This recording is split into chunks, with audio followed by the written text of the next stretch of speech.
Hello guys, welcome back to DevOps Doc. So in today's tutorial we'll see how to set up a Kubernetes cluster in a on-premises setup, or here I'm using VMware. So if you want to know how to create virtual machines using VMware, so you can check my previous tutorial, or I will drop the link in the description, and don't forget to check it out. So yeah, today we'll see how to set up a Kubernetes cluster. I have I have one Ubuntu desktop and one Ubuntu server. So the desktop will be the master plane, and the server will be the data plane for our cluster setup. So in the throughout the tutorial, I'll be following the Kubernetes documentation. So I believe if I give you notes, then after some time that will get expired, right? That will be get outdated. So if you follow the documentation, then you will get to know, and you will be updated within the time frame. So yeah, that's why I'll be following the documentation, and I hope you will follow the same. So without any further delay, let's get started. So before going to the documentation, I'll just instead of going to the server and execute the command, I'll just do the SSH setup from this desktop to this server, so that it will be easier to access and execute the commands. Okay, so I'll just do the setup quickly.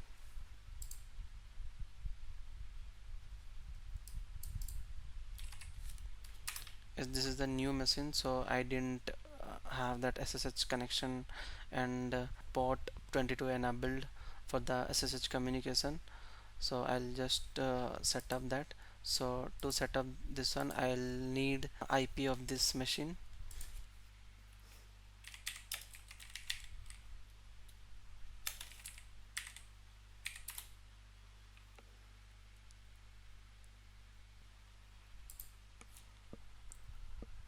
So I'll just copy the public key of this instance to the server instance, I mean the virtual machine.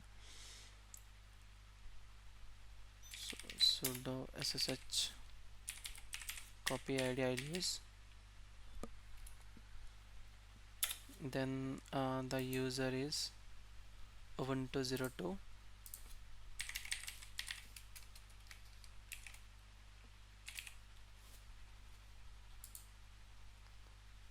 Yeah, ubuntu 02 at the rate the IP of the instance.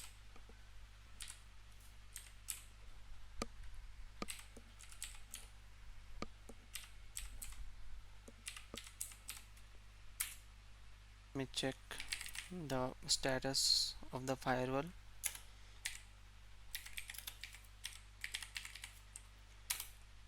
Okay, it's inactive. Let me activate it. So UFW means uncomplicated firewall. So this is the firewall for the Ubuntu desktop and the server. So I'll just enable the firewall.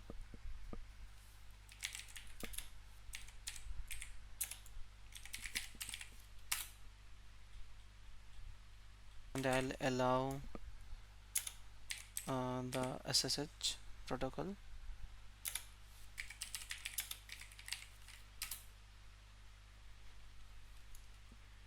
Let me check.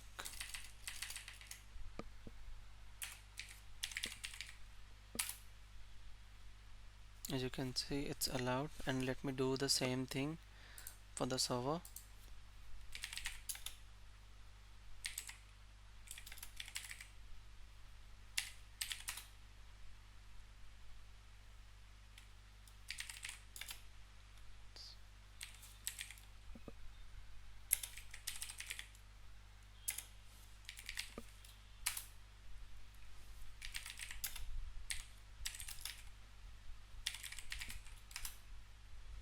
Yeah, it's active.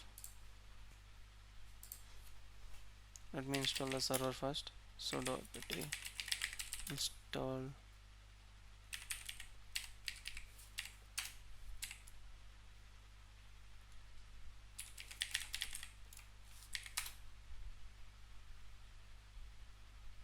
it was SSH server or open SSH, sorry,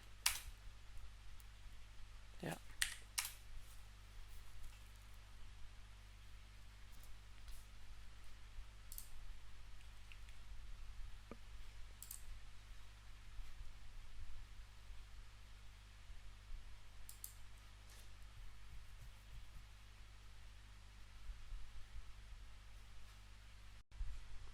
Let me install the server here as well.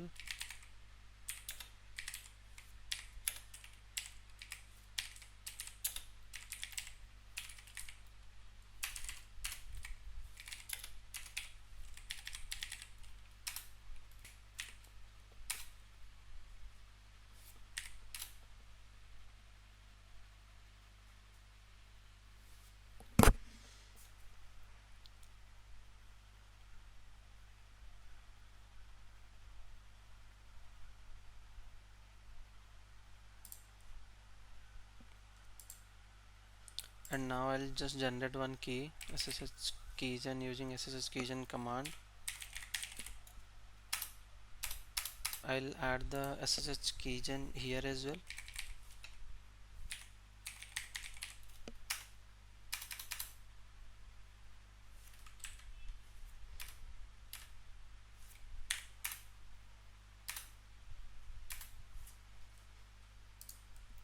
And now I'll try to copy the ID.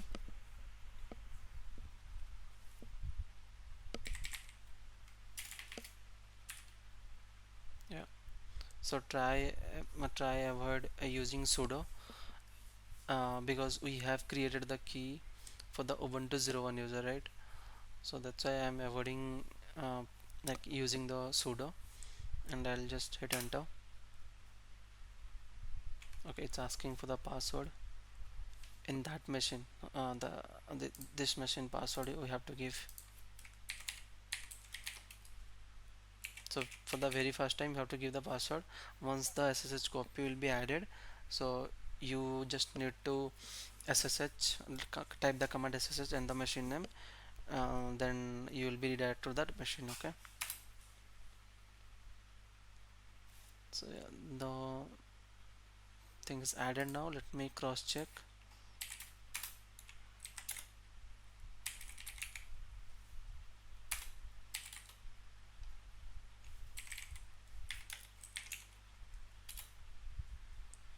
As you can see, the key has been added here.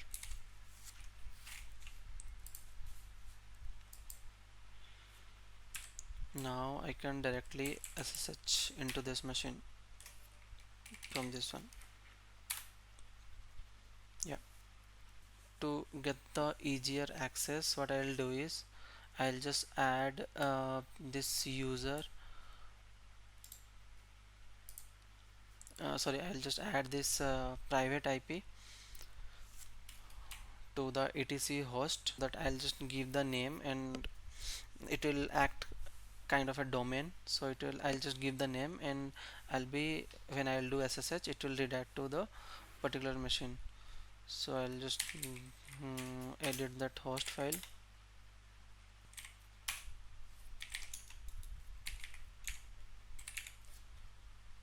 You have to use sudo for this one.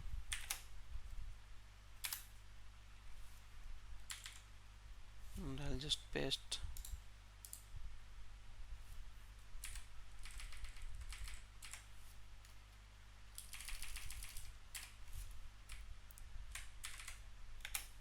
I'll just give a name, let's say Ubuntu Server,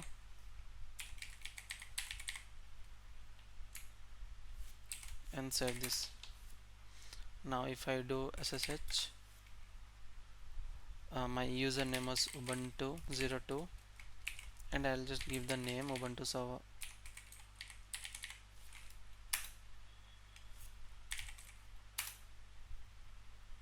Yeah, I can access the server through SSH from this machine, so I don't need to go every time clicking here and execute the command.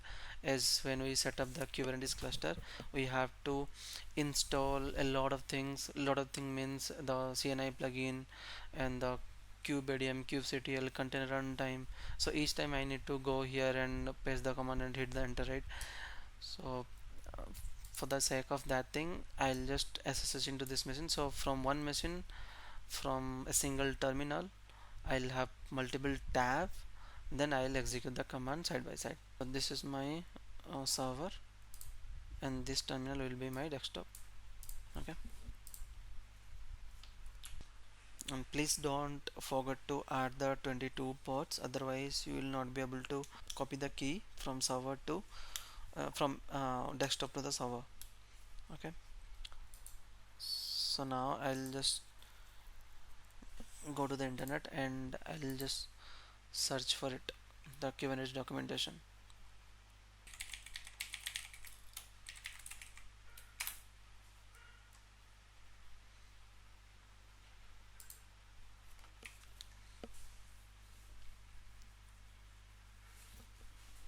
Here you can see setup KTS cluster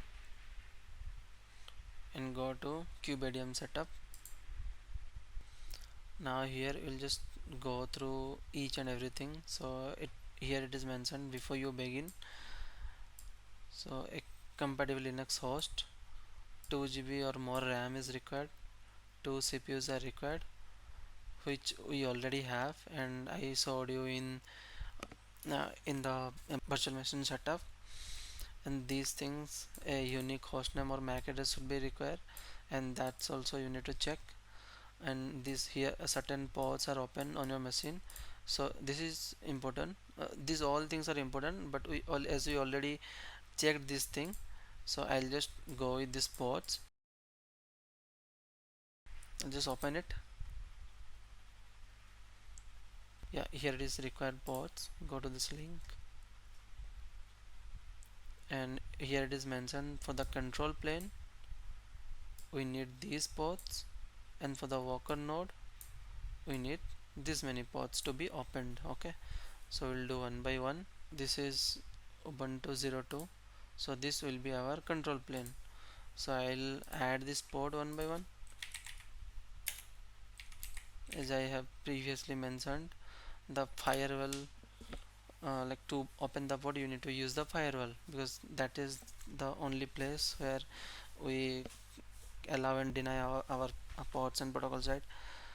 Yeah, so here I'll allow 6443, which is a TCP port,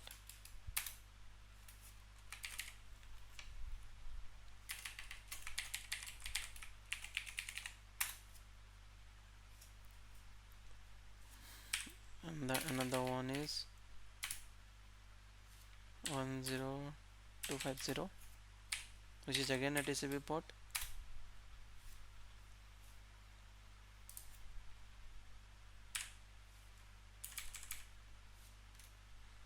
And here we have 23792 2380.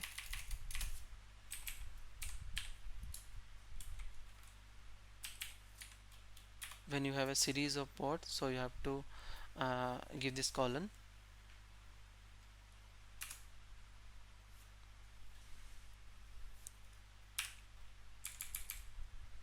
Then 10259,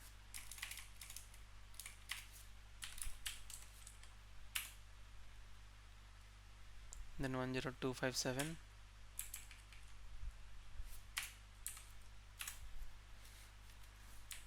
Okay, now I will check the status. As you can see, all the ports allowed. Now I'll go to the worker node, which is this one, our Ubuntu server.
what is the next step now? We'll go back to here.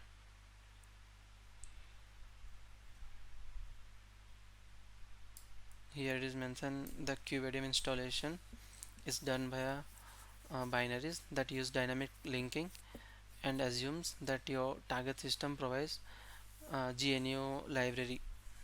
So it mentioned that if your kubeadm installation via binaries, if you are installing it via binaries, so it will use the dynamic linking. So the GNU library package, right, that will not come with kubeadm.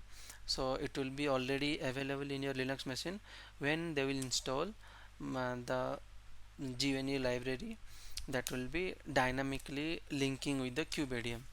Okay, so for information, just understand this one.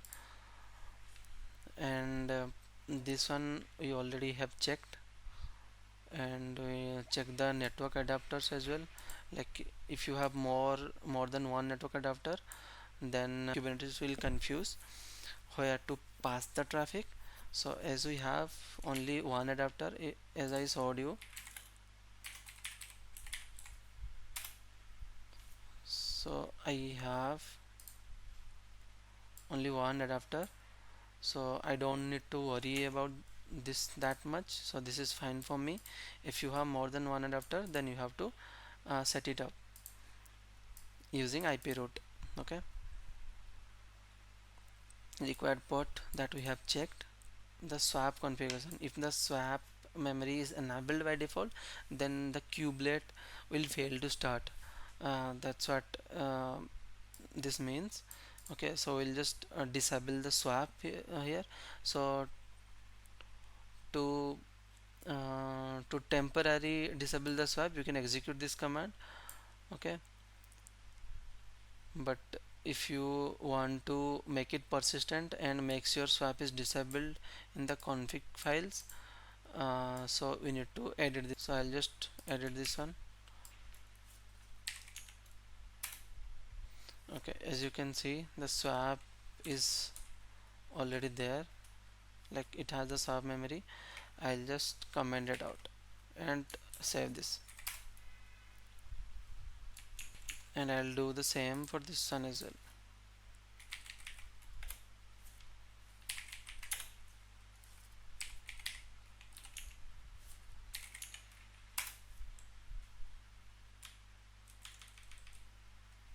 I'll just comment this out and save this file. So the swap is disabled. Now we'll install a container runtime. If there are multiple runtime, then Kubernetes will detect and throws an error. So we'll install a single runtime. If you have multiple container runtime, then you need to specify with the uh, following argument. Like the following argument will be there, so we need to specify with the following argument with this domain socket. Okay, so now I'll just go to the runtime and I will go with container D. You can install any of this one, but I will go with the container D. So getting started with container D.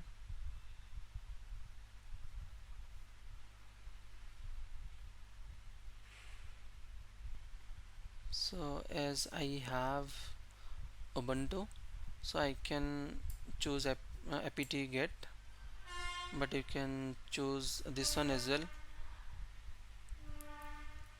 binaries. Okay, to install the container runtime, I mean container D, I'll just choose Ubuntu.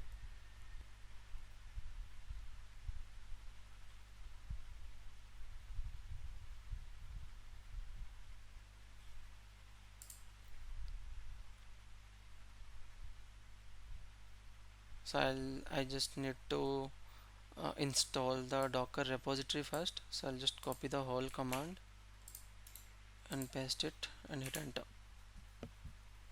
and I'll do the same for both the machine.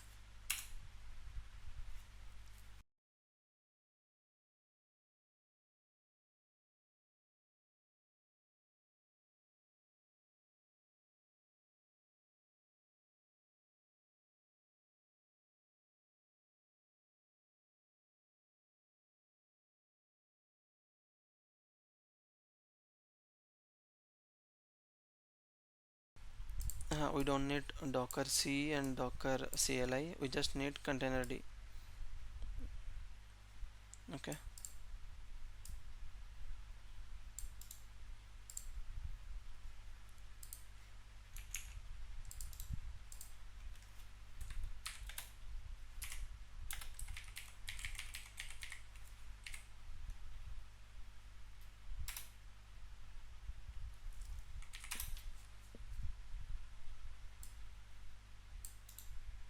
I'll just execute the same thing here.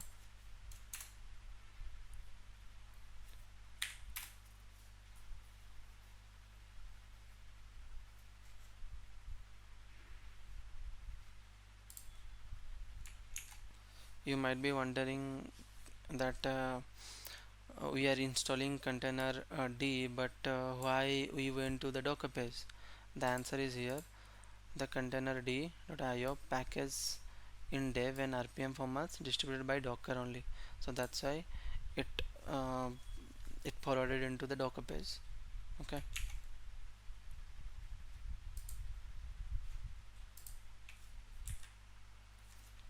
it was container d.io, my mistake.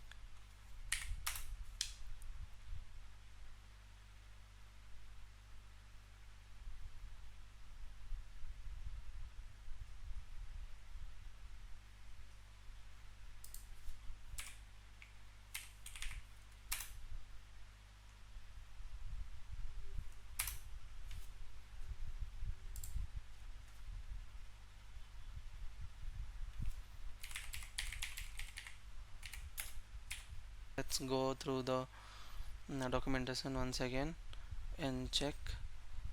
Okay, all these things are done, like we we have covered the prerequisites, I think. Yeah, so now we'll install kubeadm. Just go through the documentation and read this all the things thoroughly. Okay, I have read it, that's why I'm just executing the commands, and whatever the main points are there, I'm just pointing it out. So I'm just using Ubuntu, so I'll go with Debian based distribution, but you can go with this as well without package manager, that also works.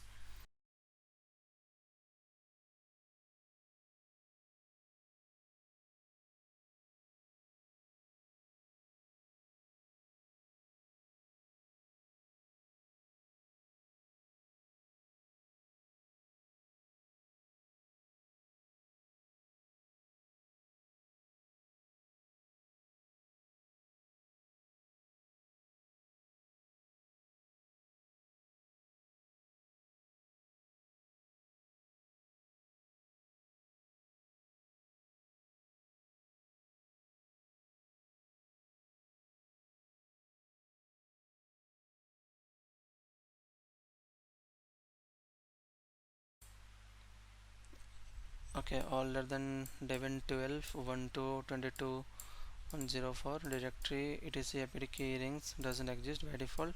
It should be created before the curl command. Okay, for the older machine you have to create this first, then do the curl. Okay, now I'll just print this out. Yeah, the key rings are available.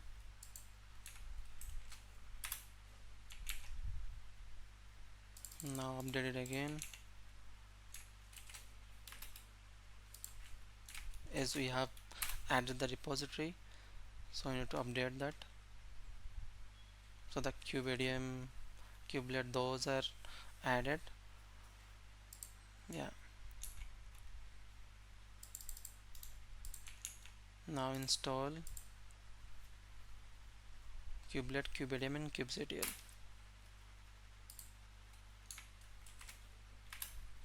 All three tools will be installed. Now we'll just mark those as hold, so that they won't get update automatically when we'll update something, or accidentally they won't get update.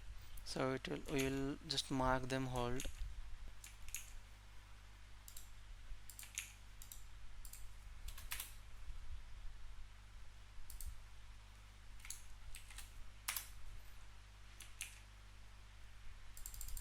will enable the kubelet.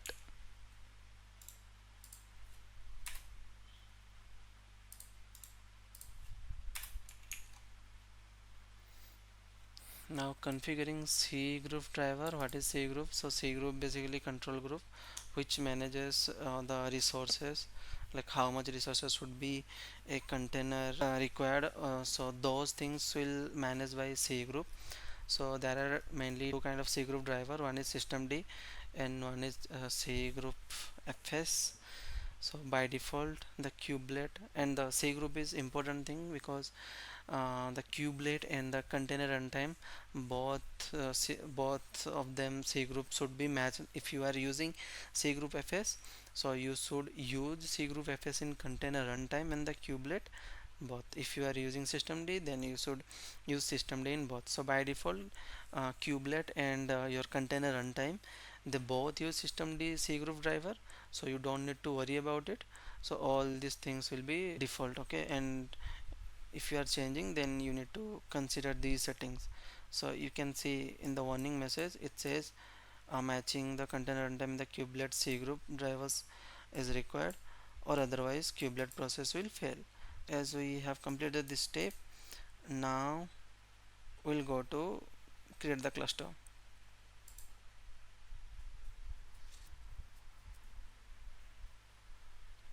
So before you begin, all these things are done. Network setup. Yeah, as I said earlier, if you have more than default gateway, you can use this command to give a route if you have multiple route from your machine. Okay. So initializing your control plane, so you need to use this command with some argument. If you want to pass any argument, you can pass these arguments. So I'll be passing this one, pod network CIDR,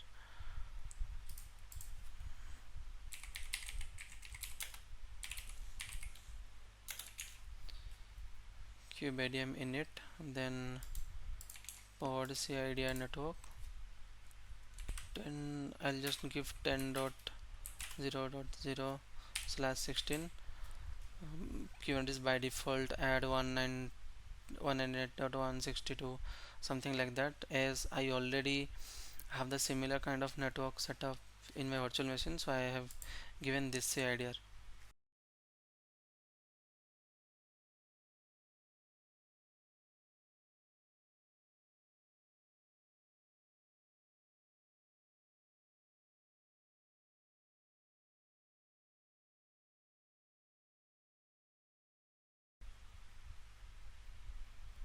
And what it says, okay, I need to be a privileged user.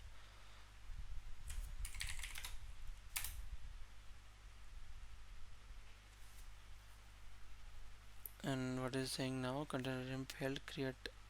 The error is this one, sysnet IPv4 IP forward. Okay, I know where I'm making the mistake. Let me check it again, check the documentation again.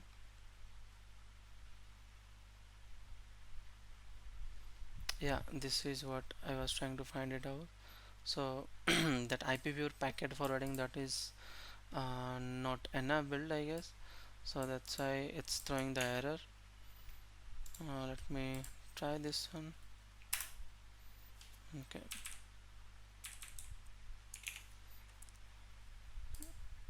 now let's check and verify whether it's set to 1 or not.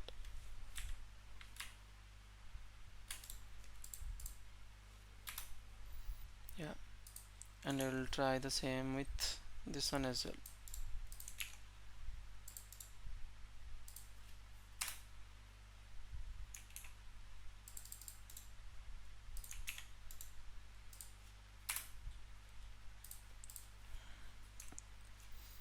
Now hit our command kubeadm init. Okay, it's giving failed to create new CRI runtime service, failed service. Let me check whether the socket is available here or not.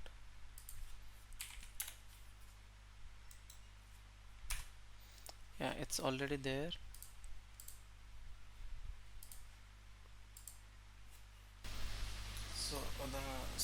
It is already available, but it still says failed to create the new CRI runtime. Let me check the documentation again if I'm missing something.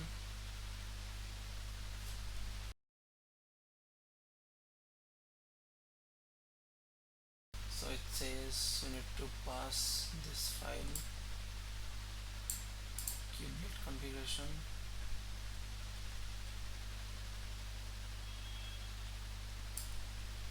SCG group driver it's systemd, but it's saying the container runtime is failing.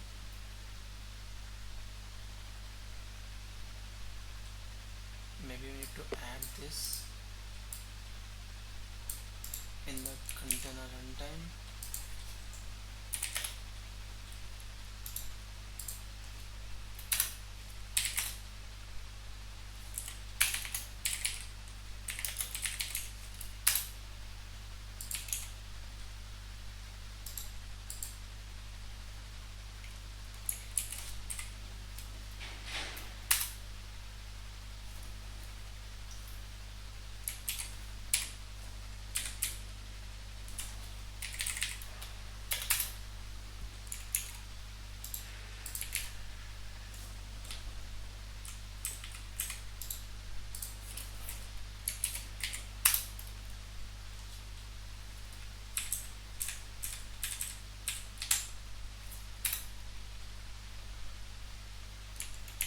We need to restart it.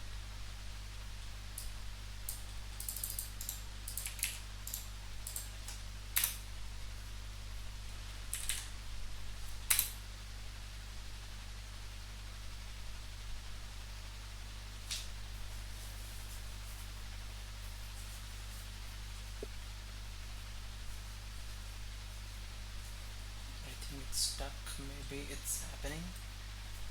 So because of the kubelet has considered the C group as systemd, but the runtime has not. So we have mentioned the C group as systemd, and now it will. I think it should work.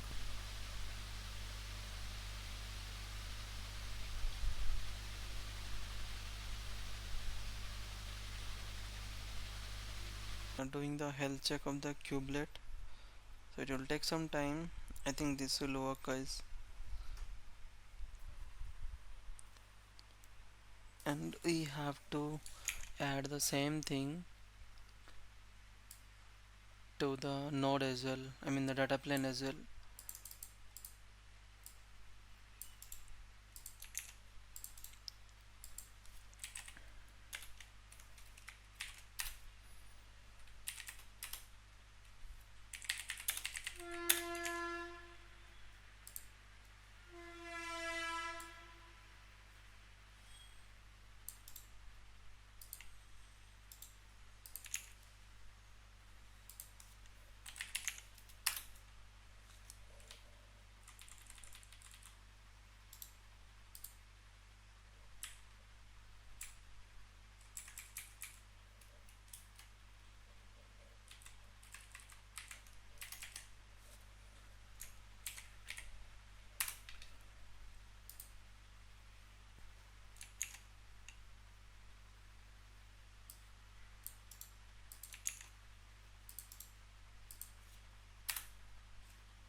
Okay, it's saying there is likely caused by kubelet is not running. The kubelet is unhealthy due to misconfiguration of node in some way. Required C groups disabled. After checking the logs for the kubectl, I found the swap image that we had turned on, right? That need to be restarted. The machine need to be restarted. So, but it's still showing the swap is on. So as we know before, if the swap will be turned on, then the kubelet will not start. So that's what it just happened. I just checked the log. It says the log says the swap is on, and I just temporarily swap it off. Okay, I just need to do the reset.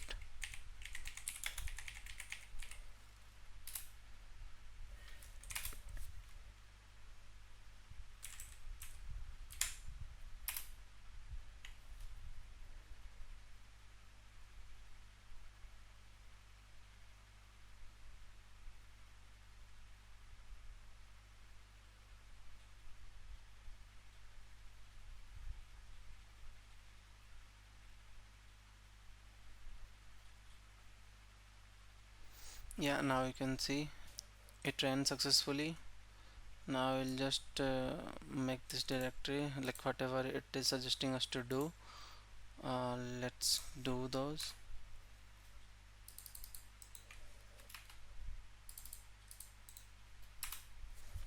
Now let me check.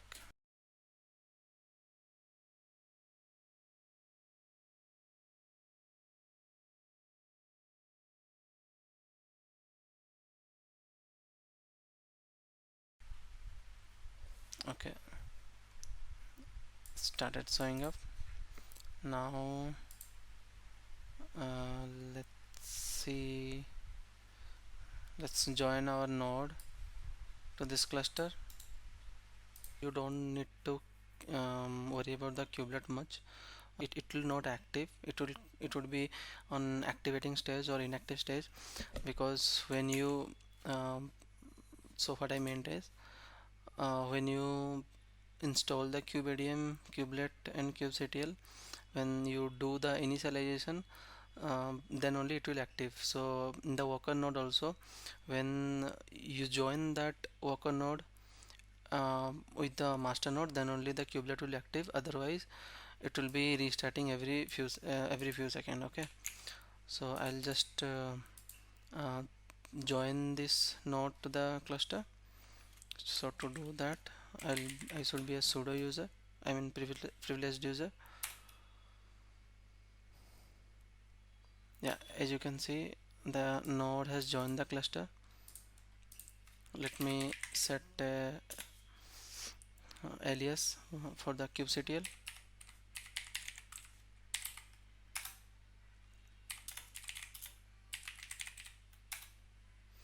So now you can see we can see the nodes, but both the nodes are in not ready stage. So to uh, to make them ready, actually we need to install a CNI plugin. Then only our cluster will have a network, and the network will be available in our cluster, and then the both will be in ready state. Okay, but the static pod will be running. I'll just show you.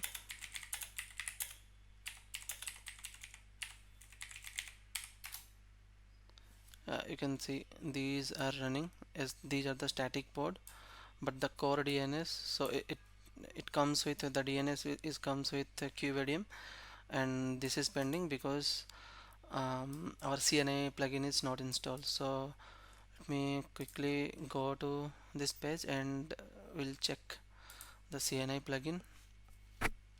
We'll go to installing add-ons. So I'll go with Calico.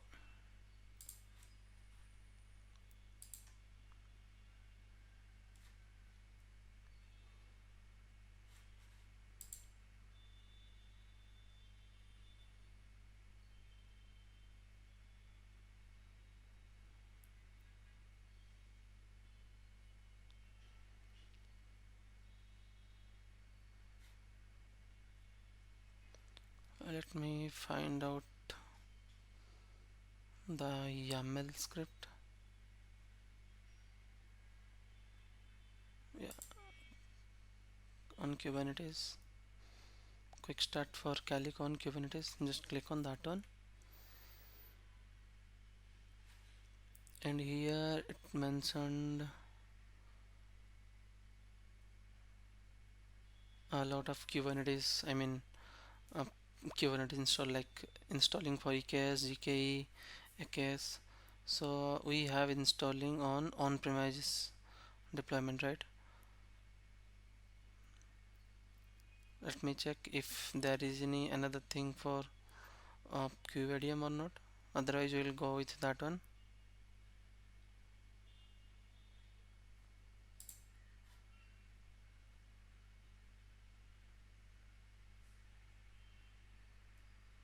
Okay, I will go with this one. I'll just go with manifest.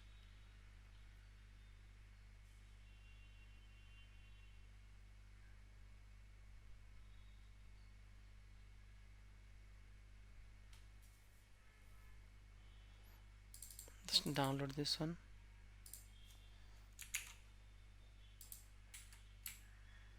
You can just get it. Just remove the curl.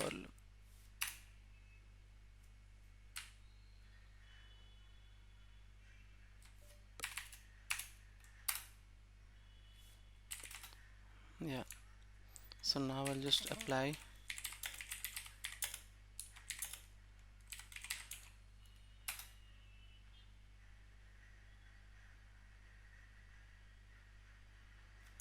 Yeah, if you check the ports now,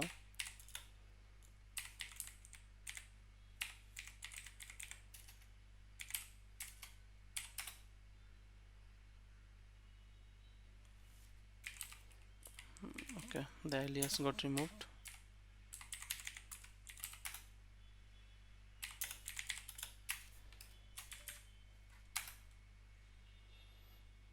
It's on initialization page.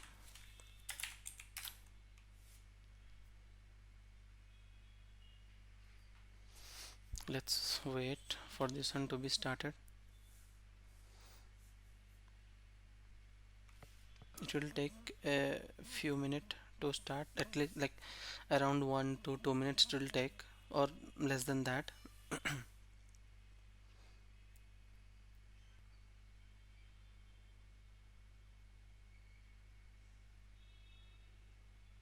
Yeah, now it's on running stage.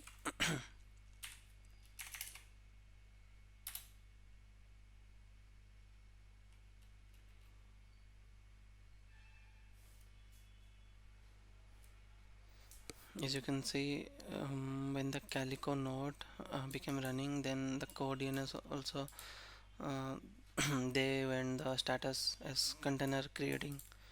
Let's wait for few seconds. Yeah, this is running. Let me check the nodes, whether the nodes got ready or not. Yeah, as you can see, after installing the CNI plugin, then the nodes are become ready.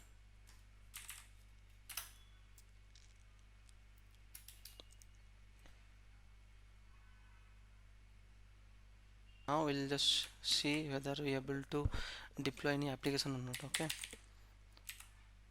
I'll just run one Nginx app and we'll check.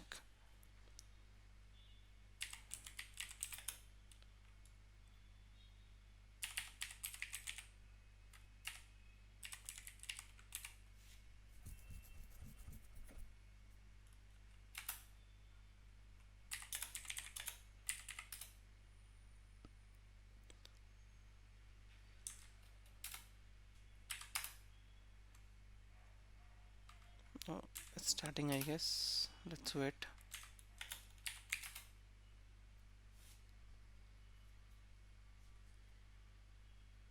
Yeah, so as I said, it will take some time, and after some time you can see the controller and the node, and these are all are in running stage.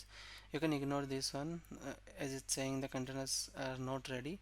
Actually those are ready, but those are some probe like warning kind of thing, so for now you can ignore this one.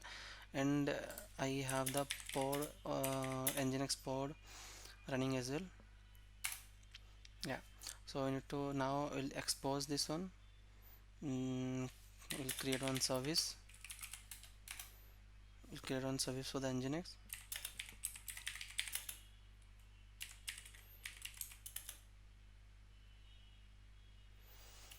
I forgot the command. Let me help. Ask for help. So to expose a port. So this is the thing.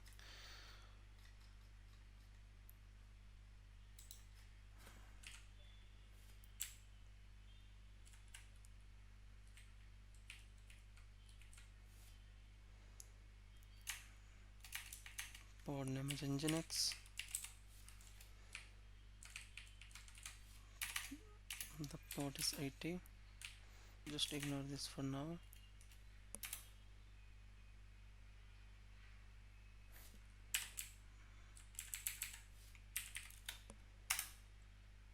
Yeah, that got created. Now it's a cluster IP. So what we can do is, I just want to access it from the node, so I'll just make it node port.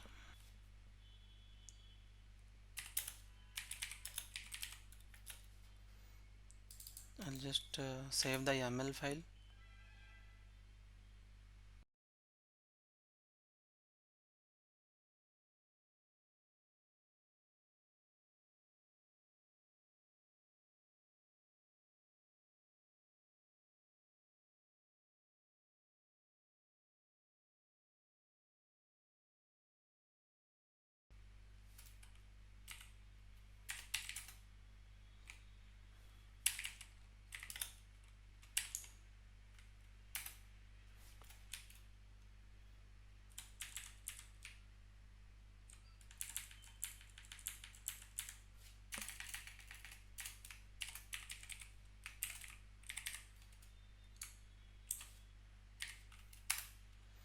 Now I'll apply this one, so the service will get updated.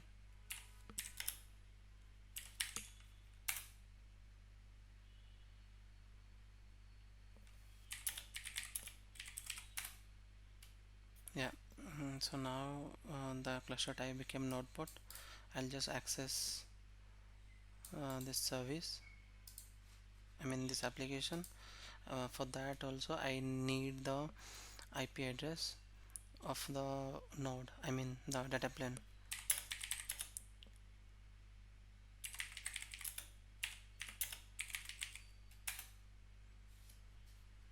This is the IP.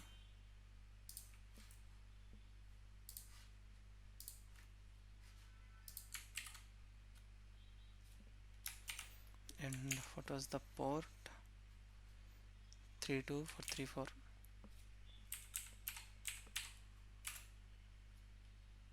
Yeah, you can see I can able to access the Nginx uh, app,